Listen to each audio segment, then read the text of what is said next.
scientists are saying that the best thing for the vaccination to be strong and to be effective is you need to have it at least within 3 to 4 weeks. Not in Canada. You get the first shot, and then maybe 2 months later you'll get the second one.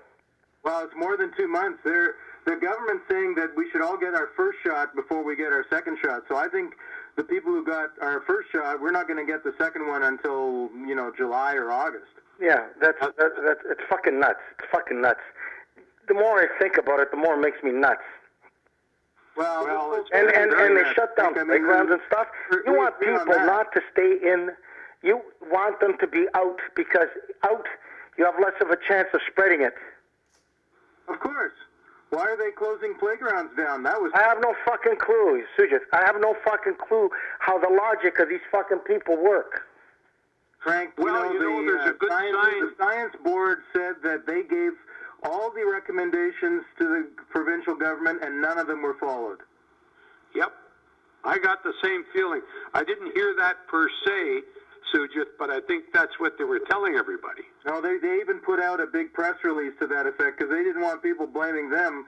And the government keeps saying, "Oh, we listened to the scientists." Well, they may have listened to them, but they didn't do anything. No, they. I'm telling you right now. I know for a fact, without giving away my confidant and the information, the politicians only listen to themselves. They do not. They basically take a scientific, engraved, intellectual, irrefutable advice from a scientist or a doctor, and they bullshit. They modify on it, Frank. They ignored it. They ignored it. Onto it. No country in the world banned kids from playgrounds, and ours did. Like, that's crazy. And they were going to get police officers to stop cars to ask them where the fuck they were going. Yeah. And they've got the city of Ottawa tied up for months. People from Quebec coming across at the Gatineau Bridge and from all. And the guy from Ottawa, the mayor, I guess he said, "Hey, stop it. It's a waste of time. And if you want, just send the money to pay for our staff over the past 24, 48 hours." So that's another restriction. Well, scientists and doctors will tell you that the best way logistically for them to have dispersed the vaccine was to do it in hotspots. So if all of these, government-run, provincially run geriatrics and retirement homes, right, they should have been the first ones because that was a hotspot. Right. And then they should have made it mandatory that anybody that works in those fucking places should be vaccinated. Every hospital worker should be vaccinated. Every teacher should be vaccinated. Why aren't the There's teachers so much logic why aren't to the it. kids working at Loblaws vaccinated? They're the ones. Well, the University of Yale in the United States has already said that if you're not vaccinated, do not bother to come back to campus. Good for them. Yep, good for them. I wondered when that would start. It's going to start. Some of the airlines already are saying you're not going to fucking get on if you're not vaccinated. Now, all of these fucking assholes are saying, "Oh my God, we're in a nano state." Fuck off. Frank, a year ago when this whole thing started, everybody dreamed about having vaccines because we thought, the vaccine's going to help us. And then when we got the vaccine way ahead of time, the scientists went, these guys are geniuses. They got this vaccine faster than in recorded history. They got workable vaccines, and people are pissing around with them. The governments are screwing around with them. They all got them for one simple reason. They got them because all of the governments in the world took it seriously, and they put their money where their mouth is. So if you know that your favorite fucking bakery, right, brings out fresh bread early in the morning, you have to be there earlier in the morning, or you're not going to get fresh bread or fucking bread alone.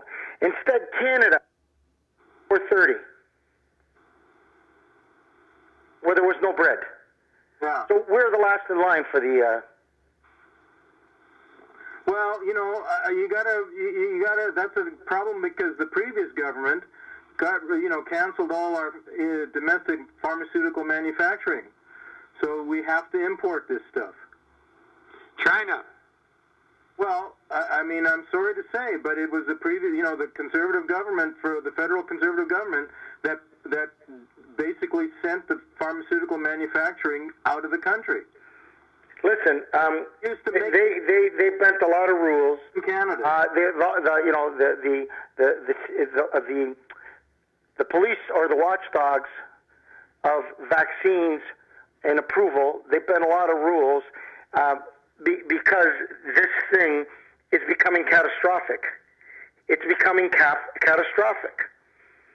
So I got vaccinated. I didn't pass out. I didn't feel like shit. I didn't feel a thing. I had no side effect. I didn't even feel I have a sore arm. I didn't get no sore arm at all. Now, I know people, my spouse, she was wiped out for a day. But that was it. And then she's back to, she slept for a day and then she's fine. But I didn't have anything. I mean, the fact is, the vaccine is a serious thing. You get it and your body has to compensate for it. But people need to understand, and this is the way I understand it, and you can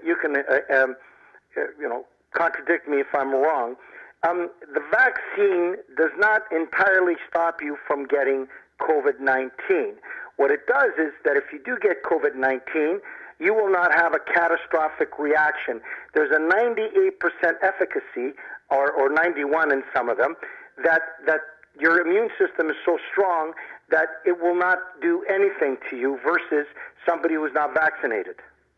I think that's basically right. I don't know if it won't do anything to you, but you'll be really well protected. Well, you have 91 to 98% chance of it not putting you in a fucking or in a fucking intensive care with a tube down your throat to help you breathe.